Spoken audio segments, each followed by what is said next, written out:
Və bunu da bir dənə xanımlara xəlvət deyirəm ki, kişilər eşitməsin. Qadın kişiyə itaət eləyirsə, əslində kişini idarə eləyir sonra.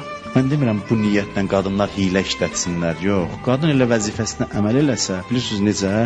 Qadın itaət edirsə, dolayısıyla kişini idarə eləyir. Qadın desə baş üstə, kişinin ürəyindən keçir ki, gəl bunun istədiyini eləyim. Onda deyir ki, gəl filan istədiyin nədir?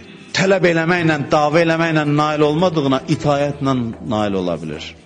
Bu psixologiyadır. Görəndə ki, bundan heç nə istəmir, deyib baş üstə, kişi də adamdırsa, adamdır. Yəqin ki, adamdır.